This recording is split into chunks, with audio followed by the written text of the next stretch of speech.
우리가 지난번 말씀 나눈 대로요, 1과부터 4과까지가 이제 성경적인 내용입니다. 이 땅을 살아가면서 1과가 지혜에 대한 탐구, 우리가 이 땅을 살아가면서 지혜가 필요하다. 그럼 지혜가 뭐냐? 하나님을 경외하는 것이다. 우리가 하나님을 경외한다는 게 뭡니까? 그 말씀대로 말씀의 뿌리를 내리고 살아가는 삶이다. 그리고 세 번째는 하나님을 신뢰해야 한다. 그리고 하나님의 방법대로 우리가 살아가는 것이 중요하다는 걸 다뤘고요. 우리가 순종에 대해서 우리가 한번 이 별표를 같이 읽어보겠습니다. 우리 한번 같이 한 목소리 같이 읽겠습니다. 시작.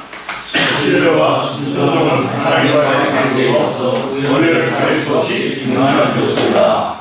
어쩌면 동전의 앞뒤와 같은 관계라고 볼 수 있습니다. 우리가 하나님을 믿는다, 신뢰한다는 것은 그 말씀 앞에 순종한다는 것을 의미합니다. 그래서 우리가 지난주에 말씀을 나눴죠. 너희가 사람이 나를 사랑하면 내 말을 지키리니. 우리가 하나님을 사랑합니다. 하나님을 사랑합니다. 아무리 입술로 고백해도 하나님 말씀에 순종함이 없으면 진정 사랑함이 아니다. 그래서 우리가 그분의 말씀에 순종하면 그분의 사랑을 우리가 체험할 수 있고 우리가 그분과 함께하는 기쁨을 누릴 수 있을 것이다. 우리가 십계명에 대해서 우리가 다루고요. 오늘 드디어 이제 본계명에 들어갑니다. 파도가 있습니다. 지혜로운 아버지. 먼저 하나님과의 관계가 1과부터 4과까지 다뤄졌고 5과 6과는 이제 남편과 아내와의 관계입니다. 우리가 하나님과의 관계를 제외하고 인간관계에 있어서 가장 중요한 관계가 뭐냐? 부부관계입니다. 결국 이 부부관계를 어떻게 맺느냐에 따라서 그 사람의 어떤 인생이 좌우된다고 볼 수 있습니다. 그래서 우리나라 말에도 오사성에도 그런 말이 참 많죠. 가와 만사성이다. 가정이 평화로워야 한다. 수신제가 치국평창하다. 먼저 가정을 잘 다스려야 나라를 잘 다스릴 수 있다. 그래서 결국 보면요, 어떤 정치세계, 우리나라 어떤 정치적인 어떤 위인전을 보시면 자녀 교육에 실패해서 그 쌓아왔던 업적을 무너뜨리는 경우를 참 종종 봅니다.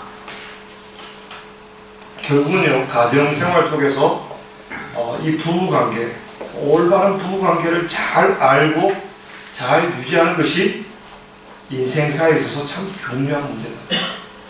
그래서 성경에서 특별히 그 남편과 아내의 관계에 대해서 어떤 모습이 돼야 될 것인지에 대해서 우리에게 말씀해 주고 있습니다. 우리 한번 고린도전서 11장 3절 우리 같이 한번 읽어보겠습니다. 같이 읽습니다. 시작. 남자의 머리는 그리스도요, 여자의 머리는 남자요, 그리스도의 머리는 하나님이시라. 이 머리됨에 대해서 성경은 우리에게 말하고 있습니다. 특별히 남자들의 어떤 머리됨에 대해서 세 가지 내용으로 이 교재에서 기록되어 있습니다. 머리 된다는 게 도대체 뭐냐? 분명히 남자가 여자의 머리가 된다라고 되어 있는데 머리가 된다는 의미를 세 가지로 분류를 하는데 첫 번째는 이겁니다. 우리 한번 동그라미 있게 저 복종은 같이 읽겠습니다. 시작. 복종은 먼저 남성에게 복종되었다. 우리 크리스찬들 남자들이 가장 좋아하는 표현이 그겁니다. 아내들이여 남편에게 순종해라. 그 집에 가서 꼭 마패처럼 이렇게 성경에 이렇게 기록되어 있지 않냐. 근데 우리가 성경을 조금만 알면요, 특별히 전두환 장군에 대한 이야기가 있습니다. 전두환 장군이 이제 그 쿠데타를 성공하고 나서 좀 공부를 많이 했습니다. 그래서 종교계 지도자를 불러서 공부를 많이 했는데 오카룬 목사님, 그 당시 사랑교회 오카룬 목사님을 불러서 그런 질문을 했다고 해요. 분명히 성경에 보면 권세는 다 하나님께로부터 났으니 권세에게 순복해라 했는데 왜 너네들이 내 말 안 듣냐? 어쨌든 내가 그대로 순종했던 어쨌든 권세를 내가 잡았는데 권세가 하늘로부터 온다 그랬는데 왜 순종하지 않냐? 어쩌면 오늘날 남자들이 성경에 보면 아내들이여 남편에게 순종하라고 하고 되어 있는데 왜 아내들, 너네들은 나한테 순종하지 않느냐? 이 질문하고 비슷한 질문이라고 봅니다. 그럼 정답은 뭐냐? 남자도 보면요, 남자가 그냥 최고점은 최고의 머리는 아니라는 거죠. 남자의 머리는 그리스도라는 겁니다. 그래서 먼저 남자가 그리스도께 복종을 할 때 여자의 머리가 남자가 될 수 있다는 거예요. 이 원리를 모르기 때문에 남자들이 힘든 거예요. 먼저 우리 남자들이 하나님의 말씀 앞에 먼저 철두철미한 순종의 삶이 이루어져야 아내에게 머리의 역할을 요구할 수 있다는 사실. 우리가 할 의무는 하지 않고 아내들이여 남편에 순종해라. 물론 예수를 안 믿고 복음을 듣지 못한 남편이 있다면 아내가 간슬개를 내려놓고 복음을 전하기 위해서 순종을 해야 합니다. 그러나 적어도 오늘 여기 오신 우리 남전도 회원분들은 적어도 아내에게 존경을 받기 위해서는 먼저 남자의 머리는 그리스도시다. 먼저 순종하는 모습을 살아가야 합니다. 하나님께 순종할 때, 남편이 하나님께 순종할 때 아내는 자동으로 남편에게 순종하게 되어 있다는 거죠. 이게 질서라는 겁니다. 그래서 옥하는 목사님이 전도한 장로에 그런 이야기 했답니다. 먼저 권세가 하나님께로부터 나면 하나님께 먼저 당신이 순종하십시오. 자기의 권리는 자기가 해야 될 의무를 하지 않고 권리만 요구하는 것은 잘못이라는 거죠. 우리가 아내 머리 된다고 성경 분명히 기록하고 있습니다. 우리가 아내의 머리가 되기 위해서 전제 조건이 뭐냐? 남자의 머리는 그리스도, 예수 그리스도께 집중된 순종된 삶을 살아야 아내에게 머리 역할을 할 수 있다. 내가 만약에 순종하는 모습으로 하나님 말씀을 순종하는 모습으로 살아가지 못한다. 그럼 아내에게 존경받기를 포기합니다. 왜요? 이게 영적 질서입니다. 내가 내 의무를 다하지 않고 존경을 받기를 원하는 것은 올바른 모습이 아니다는 거죠.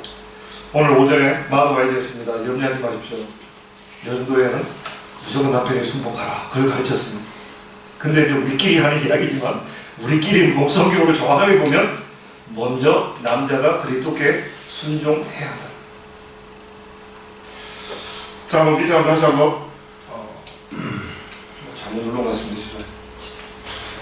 내가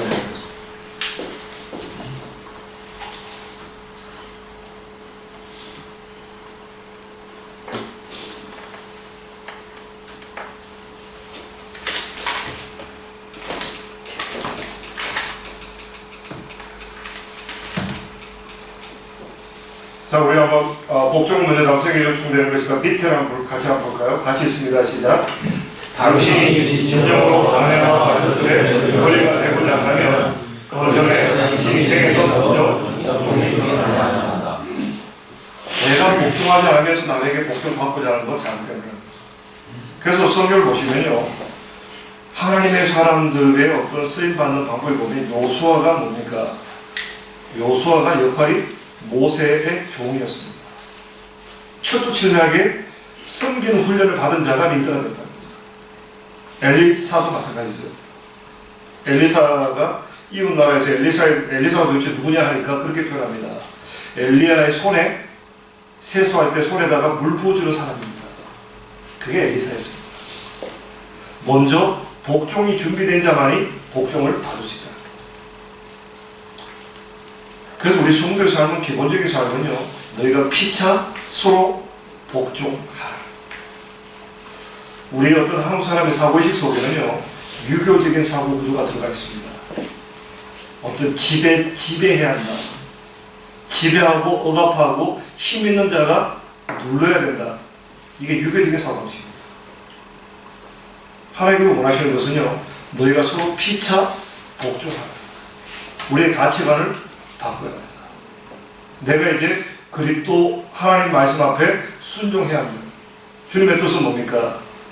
그리스도께서 교회를 위해서 자기 자신을 주신 같이 너희 안에도 그렇게 목숨을 다해서 사랑해라. 이게 주님의 명령이에요. 그럼 결국 우리가 내 목숨을 걸고 아내를 사랑할 때 아내에게 복종을 받을 수 있다. 이게 성서적인 원리입니다. 내가 하나님 말씀 앞에 복종하지 않으면서 내가 존경을 받고 아내에게 인정받아야 된다. 절대로 그럴 수 없습니다. 항상 변화되는 것은요, 둘 중에 한 사람은 변화되야 됩니다. 나부터 변화되는 게 복된 겁니다. 남자가 먼저 바뀌어야 합니다. 적어도 내가 주님 말씀 앞에 순종해서 내 아내를 사랑할 때 지식에 따라서 참으로 그리스도께서 교회를 위해서 목숨을 주신 같이 사랑을 의지를 가지고 하는 거예요. 남자들은 감성적인 사랑이라는 DNA가 없어요. 사랑이 뭔지를 몰라요. 여자들은 알아요. 모성애가 있기 때문에 사랑이라는 것을 목숨을 거는 거예요. 근데 남자들은 모성애라는 게 없기 때문에 부성애 그거 없는 거랑 마찬가지예요. 남자에게 필요한 사랑은 의지적인 사랑. 그야말로 내가 목숨을 던져서 내가 순교를 각오하고 아내를 사랑하리라. 이게 주님의 명령입니다. 이 말씀에 먼저 우리가 복종할 때 아내에게 존경을 받을 수 있다. 이게 성서적인 첫 번째 가르침입니다. 두 번째, 파생된 권위입니다. 우리 한번 가정에서 우리 같이 한번 읽도록 하겠습니다. 시작. 가정에서 누군가는 권위자가 되어야 한다. 하나님은 남편이 그 권위자가 되게 하셨다. 당신이 예수님께 복종하기만 하면 당신은 그분에게서 나오는 파생된 권위를 받게 된다. 오늘날 점점 드라마도 보면요, 여자들이 강해집니다. 옛날에는 우리가 어릴 때만 해도 당연히 세계를 구하는 사람은 항상 슈퍼맨입니다. 남자였어요. 근데 요즘은 점점 여자가 나옵니다. 그게 건전하고 올바른 거냐? 잘못된 거예요. 아주 사탄적입니다. 하나님 절대 그걸 원하지 않습니다. 하나님은요, 비록 부족하더라도 남자가 머리가 되기를 원하십니다. 반드시 어떤 단체가 있으면 리더가 있는 거예요. 우리 남자들 모임이 있으면 우리 배성미사의 회장이 있습니다. 뽑는 거예요. 반드시 권위자가 있는 거예요. 그렇다고 해서 배성미사는 우울하고 나머지 분들은 열등하냐? 그게 아니라는 거죠. 전체 조직이 만들어지기 위해서는 그럴 거예요. 그래야 조직이 이끌어가는 거예요. 우리 가정도 마찬가지입니다. 우리 가정도 누군가는 권위가 있어야 됩니다. 권위자가 있어야 됩니다. 뛰어나기 때문에 권위자를 쓰는 것이 아니라 그게 하나의 어떤 단체가 만들어지기 위해서, 가정이 만들어지기 위해서는 남자가 권위자가 되는 겁니다.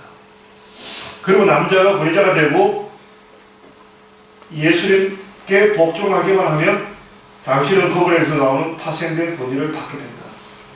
지난주에 언급한 대로요, 우리가 하나님 앞에 무릎 꿇고 하나님께 도움을 요청하고 내가 책임을 지고자면요, 하나님은 응답을 누구에게 주시느냐? 남자에게 주십니다. 여자가 아무리 큰 사역을 하고 큰 목회를 한다 하더라도 가정에 있어서 리더는 남자입니다. 이거는 절대로 변화될 수 없는 거예요. 이게 하나님의 질서입니다. 남자가 기도해야 합니다. 남자가 자꾸 꼬리를 내리고 숨어서는 안 됩니다. 남자가 기도하면, 왜냐하면 기도를 많이 하고 적게 하고 보다는 기도 응답은 하나님 마음입니다. 근데 하나님께서 누구에게 주느냐? 권위를 남편에게 줬기 때문에 남편에게 응답합니다. 하나님 꼭 그러십니다. 이 영적 세계는요, 능력이 있다 없다, 실력이 있다 없다, 머리가 좋다 나쁘다, 그거 별로 중요하지 않아요. 이 영적인 세계는요, 하나님의 질서대로 역사하십니다. 하나님 반드시 가정 사역에 있어서는, 가정에 있어서는 항상 남자들에게 주십니다. 그래서 남자들이 깨어서 기도해요. 가정에 문제가 있다. 그럼 내가 기도해 볼게. 남자가 기도하면 응답은 항상 남자 쪽으로 옵니다. 일단 남자들이 주님 말씀에 복종해서 한번 작정하고 기도하기만 하면요, 항상 기도 응답은 남자 쪽으로 되어 있습니다. 이게 파생된 거입니다. 하나님은 그만한 능력을 우리에게 주신다는 거죠. 하나님의 질서 가운데 하나님은 당신의 가정이 세워지기를 원합니다. 우리가 성경을 통해서 알고 있는 대로 아브라함도 완전한 인간은 아니었습니다. 아브라함도 실수를 많이 범했습니다. 그럼에도 불구하고 사라가 아브라함을 주라고 불렀습니다. 로드라고 불렀습니다. 왜 그렇습니까? 하나님의 권위가 아브라함에게 부어지기 때문에. 남편의 진정한 권위는 영적인 권위입니다. 돈 많이 벌고 온다고 해서 권위냐? 젊다고 해서 권위냐? 아니요. 그 일본 여자들이 참 무섭다고 그러죠. 일본 여자들이 하이 하다가 남자가 퇴직금 딱 받는 순간 이어서 속는 거예요. 그래서 일본 남자들이 정년퇴직 앞두고 있는 일본 남자들이 부들부들 떨고 있다는 거예요. 여자들은요, 뭐 여자든 남자를 떠나가지고 인간 자신들은요, 영적인 권위 외에는 절대로 순종하지 않습니다. 그래서 이 시대에 남자에게 필요한 것은 영적인 권위. 가정을 놓고 내가 책임을 지고 기도해야 합니다. 아, 우리 아내가 기도 많이 하니까, 우리 아내가 뭐 영적으로 훈련 많이 받았으니까. 아니요. 기도 응답은요, 뭐 기도 많이 했다고 응답 받고, 아니요. 기도 응답이 뭡니까? 하나님이 주시는 거예요. 아내가 뭐 기도 많이 하니까, 영적으로 뭐 체험이 많으니까, 그거 중요하지 않아요. 가정 문제는 남편이 기도하기만 기도하면요, 항상 하나님의 응답은 남편인 겁니다. 이거 우리가 경험해 보셔야 되는 거예요. 그래서 아내들로 하여금 입도 분분하지 못하게 하나님께 만들어 보시죠. 그게 하나님 우리 편입니다.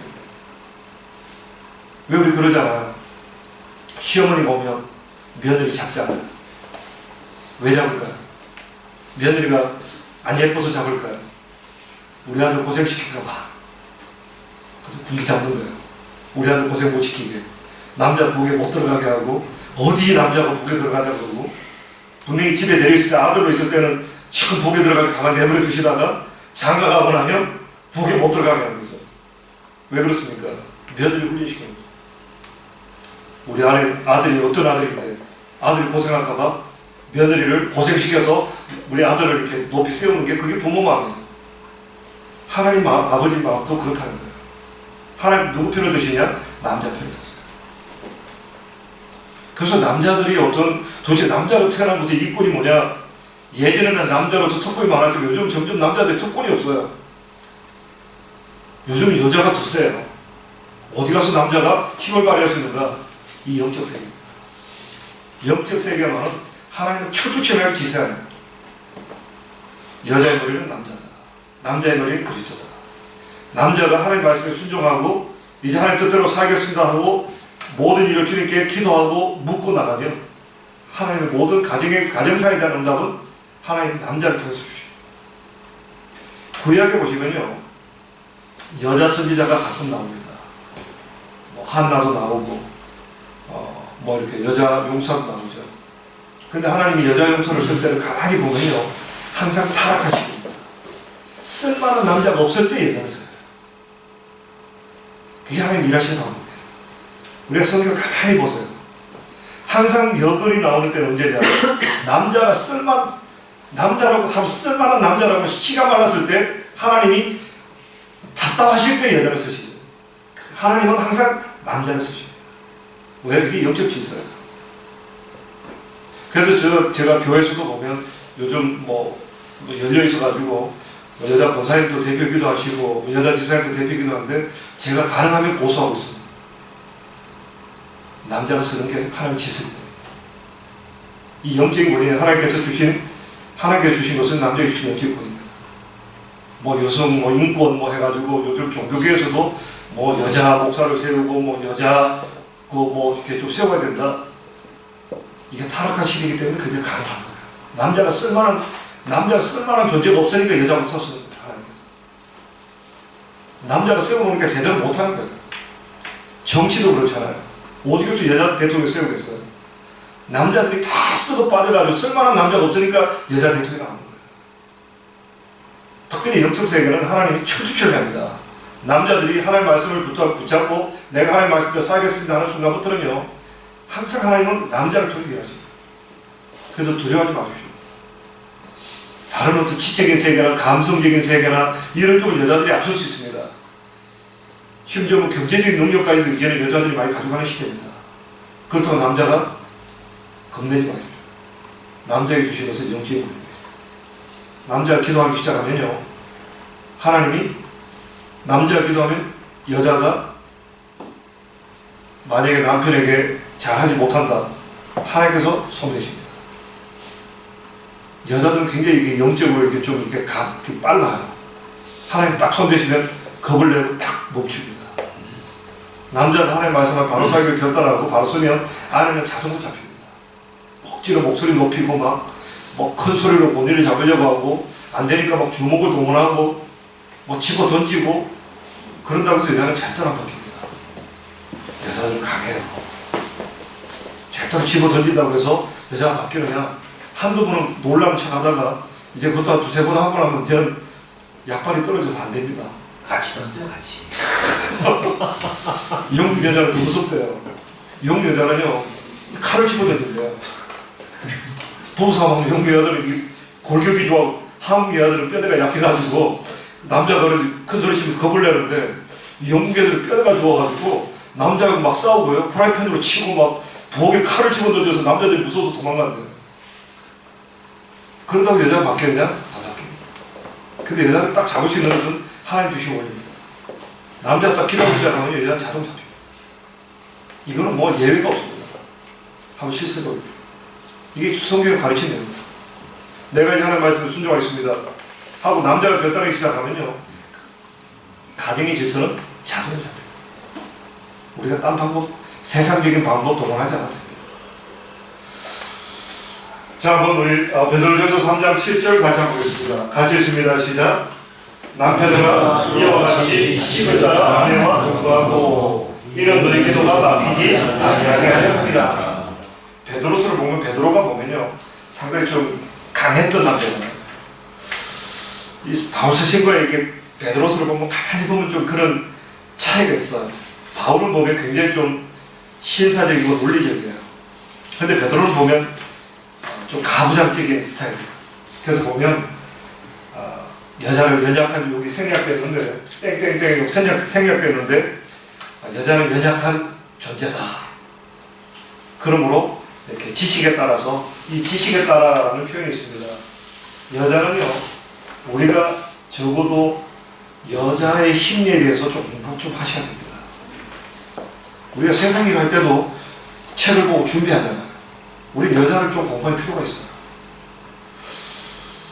적어도 여자의 심리에 대해서, 여자가 어떻게 하면 행복을 느끼는가, 여자의 심리에 대해서 우리가 좀 공부할 필요가 있다는 거죠.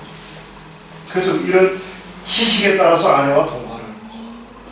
여자의 심리에 대해서 좀 알고 공부하고 좀 여자를 진짜 기쁘게 해주는 방법을 연구를 하라 하는 거예요. 여자는 연약한 그릇이다. 그래서 너희가 그렇게 지식을 따라서 아내와 동거하지 않으면 아내를 엇박지르고 아내를 그냥 막 잡아 끌고 그렇게 어떤 신앙생활을 하면 우리의 기도가 막힌다. 물론 아내가 더 센 쪽도 있겠지만 이 베드로서에 보면 좀 남자가 센 경우에, 그리고 바울서신을 보면 신사적으로 남편들아, 주님께서 교회를 사랑하시도록 아내를 목숨을 다해서 사랑해라. 이게 부부관계다. 우리가 적어도 좀 여자 심리에 대해서 제가 좀 도서부에 좀 책을 좀 몇 권 갖다 놓을 계획입니다. 적어도 여자 심리에 대해서 우리가 좀 공부하고 좀 연구를 좀 하셔야 됩니다. 우리가 일평생 같이 살 사이인데 적어도 이제 점점 이제 뭐 80, 90까지 살아가는 시대면 우리가 30에 결혼한다 하더라도 적어도 60년, 70년을 같이 산 사람인데 60, 70년을 같이 살면서 너무 모르고 살아가면 인생이 피곤합니다. 공부 좀 하셔야 돼요.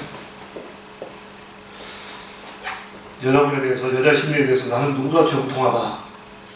책을 몇 권 보시거나 마음이 바뀌거든요. 여자의 심리는 아무도 모릅니다. 여자도 여자의 심리가 왜 그런지 모르는 게 그게 여자 심리. 자, 세 번째요. 자, 우리 한번 아내를 사랑하라. 우리 가정의 머리로서 같이 한번 있습니다. 시작. 가정의 머리로서 당신은 내 신장과 같다. 선장은 모든 것을 책임지는 유일한 사람이다. 선장과 같이 남편은 가정이 나아가야 할 길을 기획하고 옳은 방향으로 가족들을 이끌어야 한다. 이번에 세월호 사건이 있었습니다. 세월호 사건에 있어서 이번에 어제가 재판을 했는데 선장이 난 몰랐다. 해결됩니까? 나는 그냥 그 사실을 보면 그 임시직이었죠. 원래 선장은 그 배에 선장 따로 있는데 휴가 가는 바람에 일시적으로 왔지만 어쨌든 선장은 선장이에요. 선장은 무조건 책임지는 거예요. 뭐 어떤 핑계로 통하지 않는 거예요. 선장은 무조건 책임지는 거예요. 우리가 남자들의 역할은요 무조건 책임을 지는 거예요. 남자가 나는 몰랐다. 뭐 아내가 뭐 그래 내 아내가 훌륭하니까 뭐 내 아내가 똑똑해서 그냥 나는 아내 치마권 붙잡고 그냥 살아왔다. 이거 통하지 않아요. 분명히 성경은요 남자는 분명히 가정의 머리가 되고 선장이 돼야 돼요. 무조건 해야 됩니다. 그래서 우리 한번 밑에 다시 한번 읽어보겠습니다. 시작. 이 일의 시작은 먼저 아내들을 사랑하는 것이다. 가정의 질서를 바로잡는 것은요 결국 우리가 우리의 머리가 그리스도가 계신 것을 믿고 그분의 권위 아래 내가 순종하고 살아가는 것인데 그분의 말씀이 뭐냐? 아내를 네 몸처럼 사랑하라. 그래서 남편의 권위는요 남편의 머리 되면 첫 번째 뭐가 나왔었죠? 첫 번째 머리 되면 첫 번째는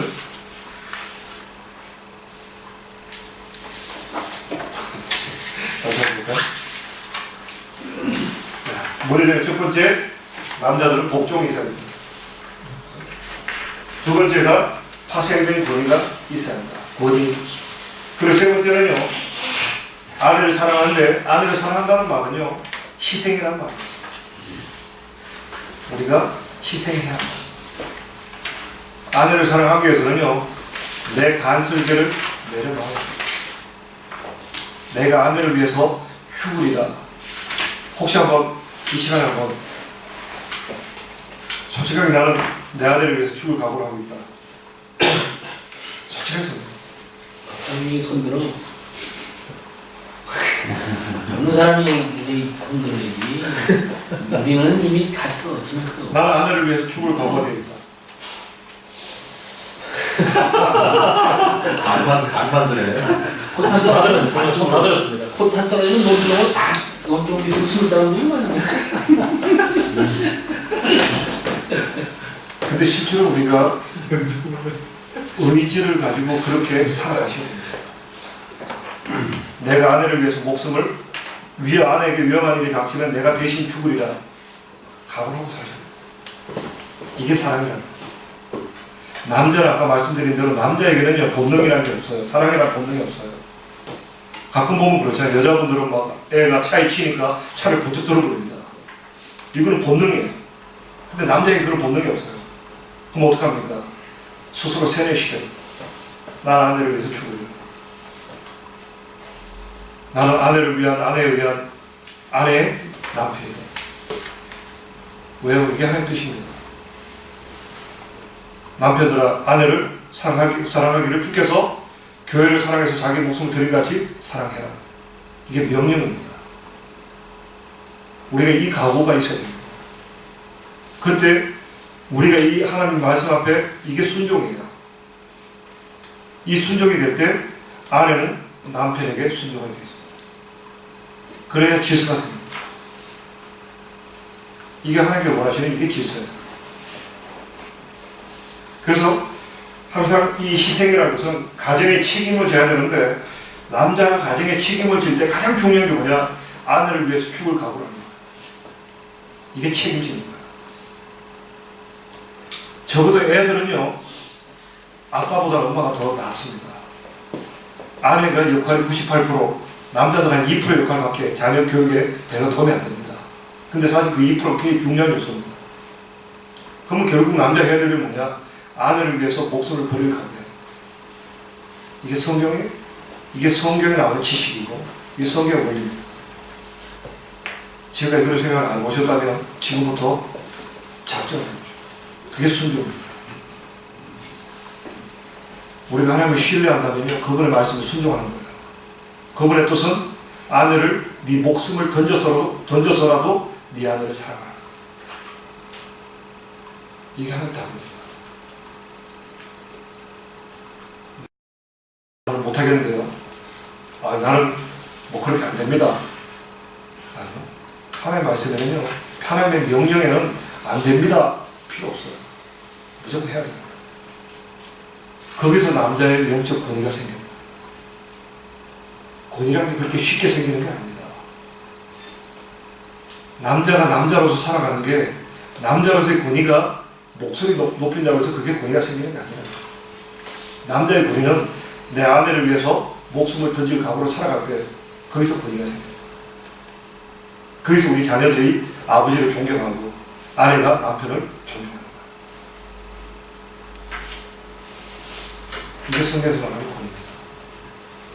권위는 희생에서 나옵니다. 결국 예수님께서 이 땅에 오셔서 십자가에 죽으심으로 높임을 받으시고 거기서 권위가 나옵니다. 자기를 위해 종의 형체를 가지고 죽기까지 복종하셨으니 하나님이 저를 지극히 높여 모든 무릎으로 그 앞에 무릎 꿇게 만들고 모든 사람의 입술로 주라 신하게 만드셨다. 우리가 부인에게 주라는 로드라는 호칭을 듣기 위해서는 그간의 희생을 각오해야 로드라는 호칭을 받을 수 있다. 여자의 치마끈이나 붙잡고 그렇게 살아서 남자 구실을 못한다. 적어도 남자라는 것은 힘이 있어야 되고 배짱이 있어야 되고 어떤 강함이 있어야 됩니다. 그건 어디서 출발하느냐? 내 아내를 위해서 목숨을 던지리라. 거기서 강함이 나옵니다. 왜 그런 이야기 있지 않습니까? 우리 아버지가 세상에 힘이 가장 세. 그러니까 너 아버지 누군데 소방수다. 물불을 가리지 않는다. 우리 아버지가 더 세. 그 뭐냐? 소경이다. 우리 아버지 배는 게 없어. 세상에 가장 무서운 사람이 뭡니까? 죽기를 각오하고 싸우는 사람이 무슨 사람이에요? 남자가 누구를 위해서 목숨을 거냐? 아내를 위해서 목숨을 거는 거죠. 나는 내 아내를 지키기 위해서 내 목숨을 던질 각오라고 살아가는 게 그게 남자의 권위입니다. 그게 남자의 힘입니다. 누군가를 위해서 죽을 각오라고 살아가는 거. 그게 기사도잖아요. 그게 기사도입니다. 그게 성경에서 나오는 원리예요. 그래서 세상에서 가장 꼴보기 게 뭡니까? 부인 엇박지르고 두드려 패고 목소리 높이고 강압적으로 가정을 끌고 가는 여기서 권위가 절대 나오지 않습니다. 남자가 죽기를 각오할 때 권위가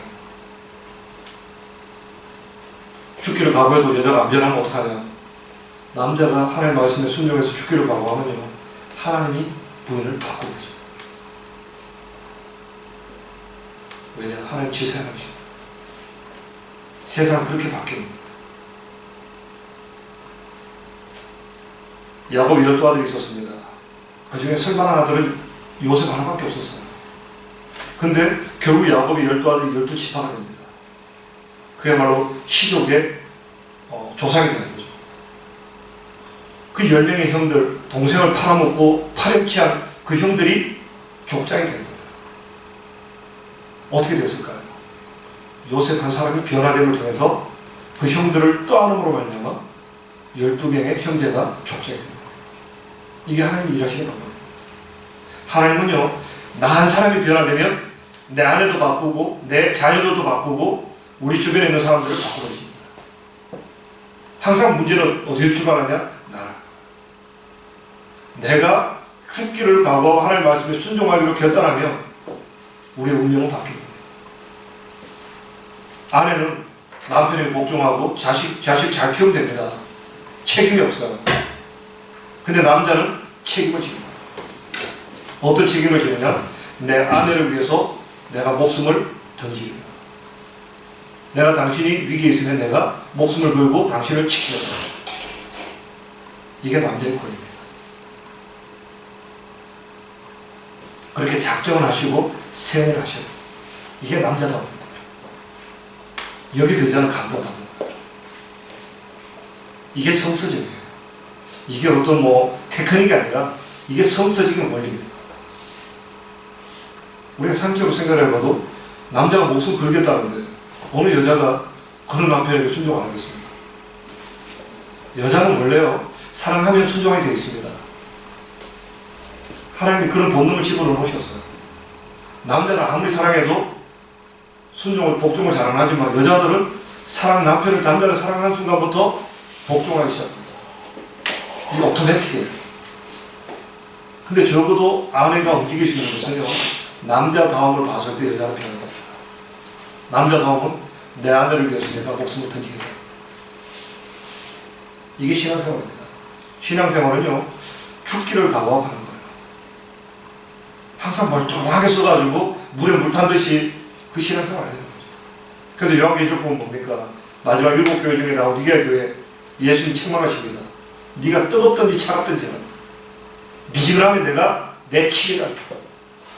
내가 믿음 생활한다. 내가 크리스찬이다. 내가 믿음의 가정의 가장이다. 그러면서도 그냥 부인 뒤에 그냥 말해서 쏘송쏘송 그냥 맨날 뒤에서 그냥 부인 욕이나 하면서 뭉시렁뭉시렁 된 소리만 하더라는 저걸 저렇게밖에 못하냐 막 그렇게 해서는 안 돼요. 그냥 나는 아내를 위해서 태어난 사람이다. 내 목숨을 위해서 난 아내를 지킨다. 세상에서 가장 아름다운 사람은 내 아내다. 세뇌를 시켜요. 왜요? 그게 하나님의 뜻이니까. 하나님의 뜻에다가 나를 맞추는 거야. 그게 인생의 복된 거죠. 복 있는 사람은 누굽니까? 주의하고 주님의 말씀을 묵상하는 사람입니다. 주님의 말씀은 뭡니까? 네 아내를 네 목숨처럼 예수님께서 교회를 위해서 목숨을 주신 같이 네 아내를 사랑하라. 그러면 그렇게 살아가는 거야. 나를 끊임없이 세뇌시키는 거야. 나는 아내를 위해서 죽으리라. 나는 아내를 사랑한다. 나는 아내를 위해서 내 목숨을 던질 각오라고 살아간다. 적어도 그게 남자입니다. 결혼할 때 적어도 그 각오를 하고 결혼식 도장 찍어야 돼요. 비록 도장 찍을 때는 몸으로 찍었다 할지라도 이제 다음 과에 나오는 겁니다. 자, 언약입니다. 우리 한번 결혼 이분 다시 한번 읽어볼까요? 같이 하겠습니다. 시작. 결혼은 계약이 아니라 언약이다. 계약은 어떤 일을 성취하기 위한 일시적인 합의이지만 언약은 당사자들 사이의 언약 관계를 영원히 지킬 것을 맹세하는 구속력을 가진 양자합니다. 결혼은 언약이라는 거죠. 우리 결혼 순서랍니다. 결혼 순서 다 하셨죠? 네. 우리 영인형 대표는 곧 하지 뭐. 결혼 서약을 했으면요 지켜야 됩니다. 그게 남자입니다. 한번 약속을 했으면 책임을 져야 됩니다. 결혼 도장 찍는 순간 우리는 이미 나는 이제 아내를 위해서 목숨을 걸겠다 도장 찍는 거예요. 우리 신앙생활은요 그렇습니다. 은혜를 받고 능력을 받고 체험하고 그게 중요하지만 적어도 내가 약속하면서 성경에 손을 얹고 약속하면서 내가 지켜야 됩니다. 그게 신앙입니다. 했는데 생각해보니까 아닌 것 같다. 아니요. 그냥 주님 앞에 아멘 했으면 그냥 책임지는 거예요. 그게 신앙생활. 그래서 우리가 적어도 결혼하는 순간부터요 우리가 비록 내가 못 모르고 도장을 찍었다 할지라도 이미 도장을 찍고 같은 호적에 올라가 있다면요 이제 우리는 목숨을 걸고 아내를 위해서 살아가리라. 네 번째 종의 마음입니다. 우리 한번 밑에 우리는 예수님이 요금을 같이 한번 읽어볼까요? 같이 읽습니다. 시작. 우리는 예수님이 하신 것처럼 우리의 이기적인 마음을 버리고 종의 모습을 취해야 한다. 이것이 당신의 남성다움을 포기하라는 말이 아니라 가족의 필요가 자신의 필요보다 우선의 함을 의미한다. 진정한 남성성이라는 것은 그렇습니다. 종의 모습입니다. 섬기는 리더십. 요즘 정치가들이 계속 쓰는 말이 섬기는 리더십. 이게 미래형의 어떤 리더십인데 우리 성도들의 삶 속에는 가정 속에서 리더십은 섬기는 리더십. 사람은요, 언뜻 보면 내가 대접을 받고 어떤 내가 인정을 받을 때 기쁨이 있는 것 같지만 실제로 섬기는 기쁨이 진정한 기쁨입니다. 이걸 우리가 맛보셔야 돼요. 적어도 우리가 아내를 사랑하면 자식을 사랑할 수밖에 없어요. 왜 그렇습니까? 남편은 아내를 사랑하지만 아내는 자식을 사랑합니다. 이 자식이 귀한 게 어떻습니까? 내가 내 아내를 목숨보다 내 목숨보다 더 사랑하니까 이 자식이 귀한 거예요. 남자의 사랑은 그렇게 가는 거예요. 남자의 사랑은 의지로 가는 거지 본성으로 부성애가 생겨나서 자식을 사랑한다? 아니요. 그 야화를 보니까 그런 게 나오더라고요. 세종대왕 때, 우리나라 조선시대 세종대왕 때 아들이 아버지를 때려 죽인 사건이 일어났어요. 근데 재판이 벌어졌는데 무죄로 석방됐어요. 그래서 도대체 이게 뭐 어떻게 된 거냐 했더니 옛날에 이제 밥상을 차려줬어요. 조그만 밥상. 근데 그날 그냥 아버지와 아들을 한 상에서 밥을 먹게 했대요. 그러다 대화하다가 아들이 홍보해서 아버지를 때려 죽였대요. 그러니까 그 당시에 어떤 그 재판관이 충분히 그럴 수 있다. 아버지하고 아들하고 붙여놓으면 살인사건 날 수 있다. 그래서 무죄로 판결 나왔다. 이게 실화입니다. 아버지에게는요, 뭐 희생한다 이런 개념 자체가 없어요. 아들도 경쟁자예요. 이게 남자의 무의식구조입니다. 그래서 남자들은요, 아내를 목숨처럼 사랑하고 아내가 목숨처럼 사랑하는 자식이기 때문에 자식이 귀합니다. 그렇게 자식을 사랑하는 거예요. 이게 성경입니다. 그래서 항상 남자의 출발은 아내를 위해서 내 의지를 동원해서 아내에게 목숨 걸어 거기서부터 사랑이 시작됩니다. 그때 가정의 평화는 이루어집니다. 그리고 우리가 종의 마음을 갖는 것, 낮아지는 것. 그렇다고 내가 낮아진다고 해서 어떤 아버지로서 권위가 떨어지느냐? 우리가 그렇죠. 우리가 그런 사회에서 살아왔죠. 큰 소리 쳐야 아버지로서 권위가 있는 것 같았지만 실제로 보면 어떻습니까? 자녀들과 부인은요, 큰 소리 치는 아버지 겉으로는 순종하는 척하면서 속으로는 무시합니다. 말년이 괴로워집니다. 궁극적으로 아내와 자녀들이 변화되는 것은요, 섬기는 일이에요. 결국 우리 크리스찬들은요, 너희가 피차 서로 복종하라. 종된 마음을 종의 마음을 가지고 살아가라.